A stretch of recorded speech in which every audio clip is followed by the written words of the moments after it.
Nelly says he will sue rape accuser. This is from TMZ.com. TMZ broke the story. Prosecutors in Washington state dropped the case this week, saying the accuser wasn't cooperating, therefore they couldn't proceed.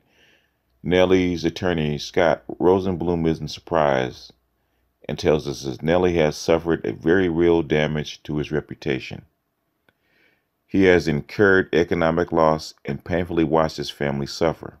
As a result, Nelly is planning to proceed with litigation as the first step restoring his reputation. Rosenblum says Nelly recognizes real victims of sexual assault need to be heard, and adds that's why he's going after his accuser. This type of reckless false allegation cannot be tolerated, as it is an affront to the real survivors of sexual assault. The accuser's attorney said her client only public pressure she faced after accusing a huge celeb was too much. So the big alpha males are starting to clap back. They're not just taking it lying down. It's going to be a fight to the bitter end, but we'll see. Politico Pro. Young Turks reporter vows to sue over his firing. An ousted reporter for the popular progressive program The Young Turks says he intends to sue the show over its response to sexual assault allegations leveled against him, escalating a rift between the outlet and its former employee. Jordan Chariton, a prominent face of the YouTube native program and a rising star in the left-wing media sphere, announced earlier this week he'd been terminated from the show on Friday, less than 2 days after the allegations surfaced online.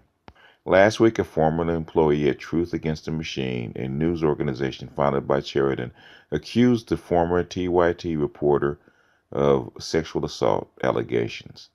First published in Huffington Post contributors section, the piece, written by activist Christian Chiakulis, was taken down after casted as defamatory and false online. Sink Uger, the founder and face of the Young Turks, said during an announcement that the matter on Wednesday that while the news organization did not investigate whether any assault took place between Chariton and his former co-worker at Truth Against the Machine, he committed a clear firing offense by sexually engaging with a subordinate at his other company. That is clearly unacceptable, he added.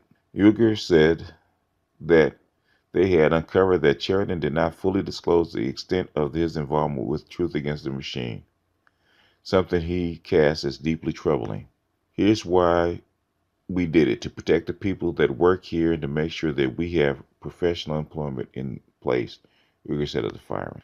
Though Chariton has yet to follow through on his legal threat, he staunchly denied the assault allegations, writing in detail on November 16th on a Medium that the encounter with his former colleague was consensual. Chariton claimed that the allegations had been concocted by a group that held a vendetta against me for unrelated reasons, had been targeting my professional colleagues, plotting to try and take me down. Chariton said last week that he proactively informed his employer of the looming accusations and that they immediately placed him on administrative leave and hired a private investigator to look into the matter.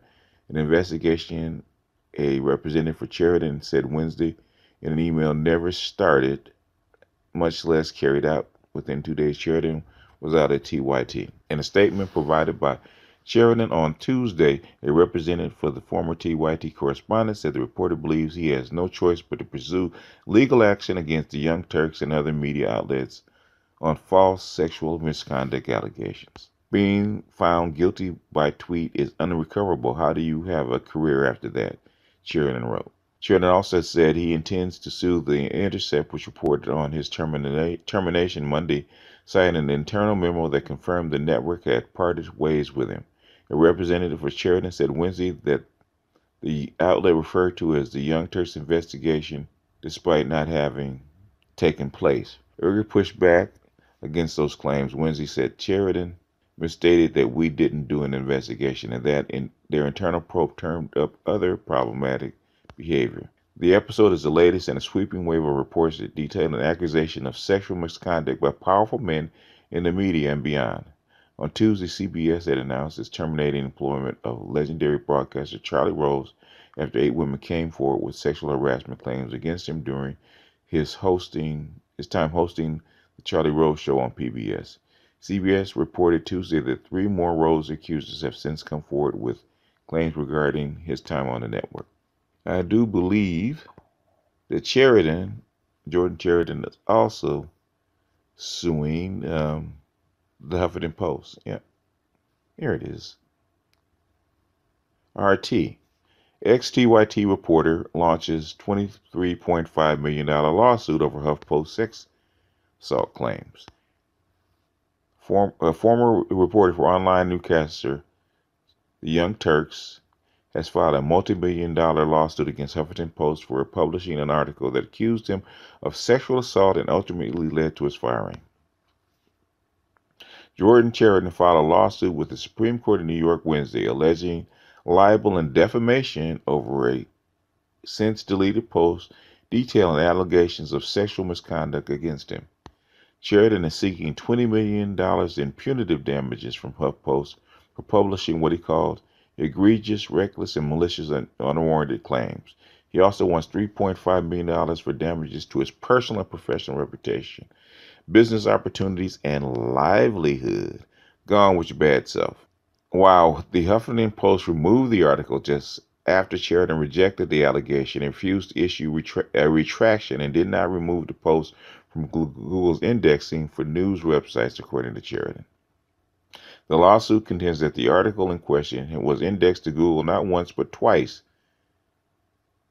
but 3 times over on Google's regular page, on Google's mobile site, and on Google News after the promoting editor took overt actions to enter each listing on Google.